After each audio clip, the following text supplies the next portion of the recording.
And I would like to introduce the first speaker to you. That is Dwight Koeberl from Duke University, and he will give a presentation on atenolol, a clinical trial. Really, thank you. How's the volume? Can people hear me okay if I just stand right here? Okay, perfect. Speak up a little bit louder. I'm not going to try to hold the mic though. Okay. So, and now just quickly get my pointer. Okay, here we go. Yeah, so I'm going to talk about the drug development with beta-2 agonists. They're two similar drugs. One of them is Albuterol. That's the title for the talk. Here are my disclosures. So there's an unmet need, I think, that this audience is well aware. And we have ERT, which has been life-prolonging, and it works by correcting the GAA deficiency in muscle, which is the basis of therapies for Pompe. And that GAA goes through a receptor on muscle cells. And so the drugs I'm going to talk about increase that receptor. Just an example, and these are actually just a few, but there are many more examples of how ERT does not completely reverse the effects of Pompe disease in terms of walking and in terms of breathing. And then if we look at the muscle, and this is slide from Dr. Rabin's paper. After 6 months of intense ERT, the glycogen, these pink granules, was largely reduced, but not entirely eliminated. So this can help to explain how the muscle is not completely corrected and the symptoms aren't completely reversed. And her paper in 2003 showed how the actual receptor could be quantified, and this is from different tissues in mice. And it was lowest actually in the skeletal muscle. And then when ERT was done in the mice, the least GAA was present in the skeletal muscle. And these are just two different animals with a consistent result. So a few years back, we decided to work on this issue and found a drug, a beta-2 agonist, a drug that was developed for asthma actually, that increases the receptor on muscle, and it increases the GAA getting to the lysosome. So you can see in this graph, the gray bars are glycogen in different muscle for mice with Pompe disease after ERT for a month, and then adding the drug clenbuterol to the drinking water really markedly decreased the glycogen in most muscles. So really good starting point. Pushing ahead, we published last year the results of a phase 1/2 clinical trial of clenbuterol in patients with late-onset Pompe disease who were stably treated with ERT. And the goal here was to have a placebo control so that we could understand that all the improvements we might measure in patients taking the drug would not be biased. And so it was performed in a blinded placebo-controlled way. We started either the drug or placebo at week 6, and then we reported endpoints at week 18 and week 52. Here are the characteristics of our patients. You can see that it was a small study, just 8 assigned to clenbuterol and 5 to placebo. And they weren't, just by chance, they weren't matched perfectly, but the group on clenbuterol was really pretty typical for a patient population on ERT. You can see middle-aged. They had been on ERT for many months, 75 median, and many of them had been in the LOTS trial. And at baseline, they had a decreased FVC, 50% of affected, and a decreased 6-minute walk test distance, about 50% of expected. So this was really intended to study this group assigned at random to drug to see whether they improved from baseline. And then we could see that they did by several measurements. This is the 6-minute walk test distance, and it trended higher in terms of distance when we looked at the percent expected, which takes into account sex and age and weight. The 6-minute walk test distance did significantly improve, at least with regard to percent expected. And that was at week 52 and at week 18, so it was sustained. We didn't see a change in the placebo group, not shown here. These other tests that are validated in Pompe disease, GSGC and QMFT, improved even more significantly. The GSGC should be lower to improve, and you can see that it was, both at week 18 and 52. And the QMFT went up, as it should, to show benefit at week 18 and week 52. Furthermore, we were able to do muscle biopsies at baseline and then at week 52, and to quantify the enzyme activity. You can see here that it went up.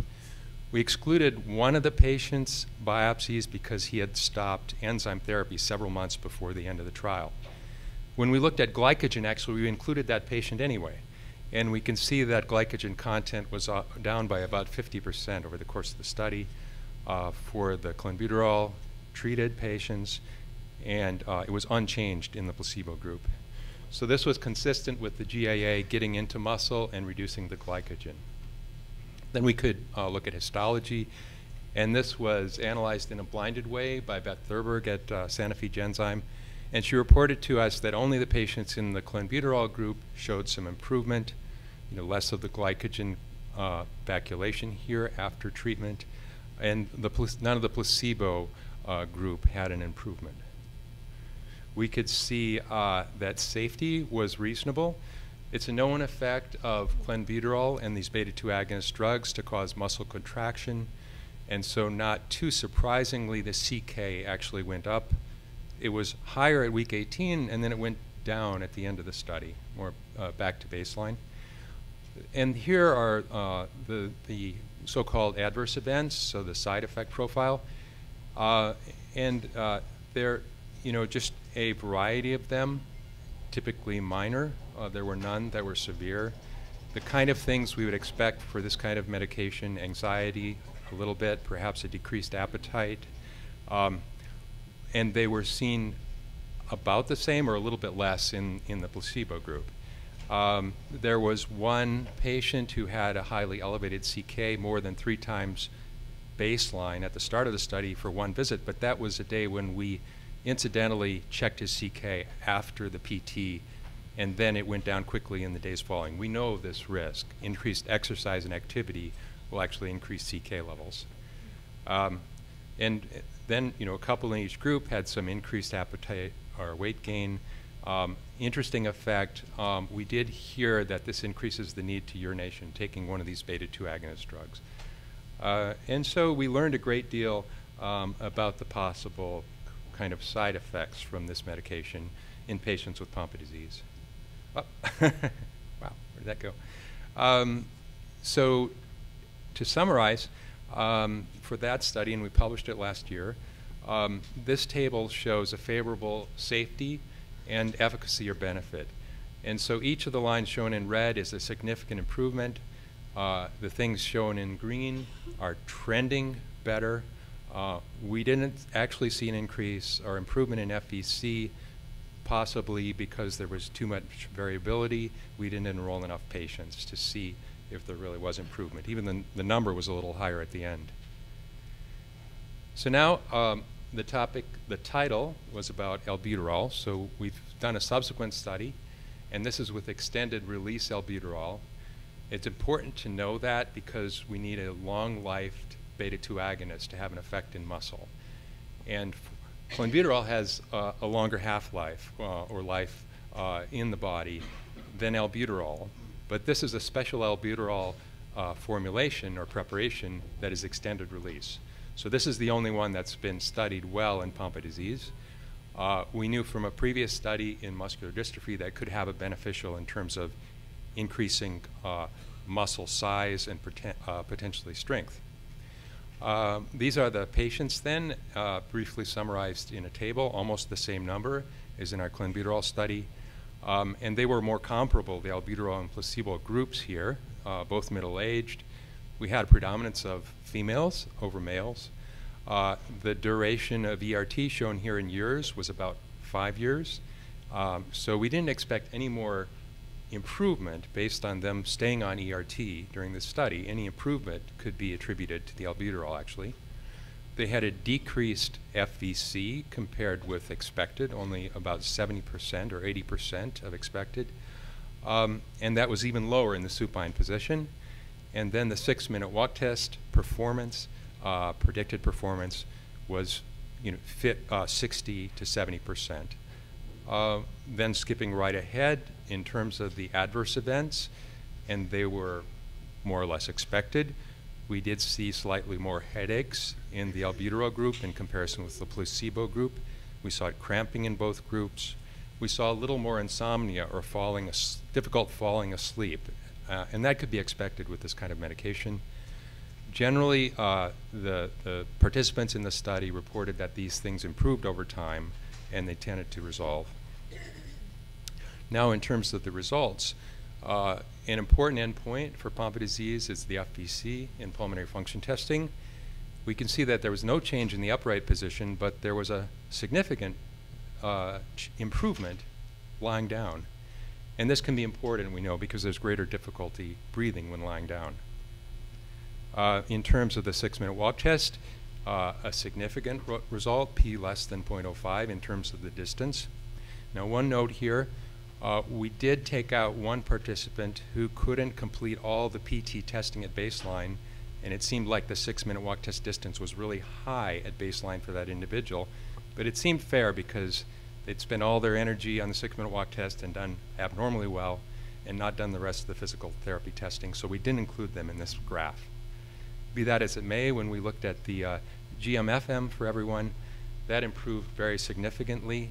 It improved in categories like walking and standing that make sense and correlate with the 6-minute walk test.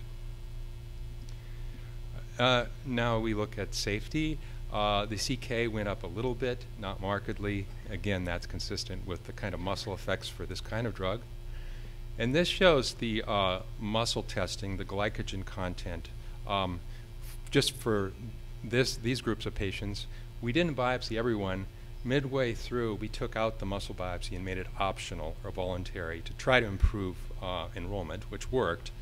But you can see for the samples that we have, there was no consistent pattern. Unlike clenbuterol, the glycogen content didn't go down significantly for patients taking albuterol. So to summarize, and all this is at week 24, about 6 months, we saw that the supine FVC, 6-minute walk test distance, and GMFM improved. Glycogen content not improved. I will note that in a previous study of albuterol, we also didn't see improvement of glycogen content in the muscle biopsy, so this is now consistent, and that's a difference from clenbuterol. Also, the other endpoints, GSGC, QMFT, didn't improve following albuterol like they did with clenbuterol. So there's some advantage for this other alternate drug, clenbuterol. But in terms of safety and some benefits, we can recommend albuterol in combination with ERT. And the future is more and larger studies of these kind of beta-2 agonist drugs in combination with ERT. So thank you to everyone who contributed. I think my time's running out. And here are our funders.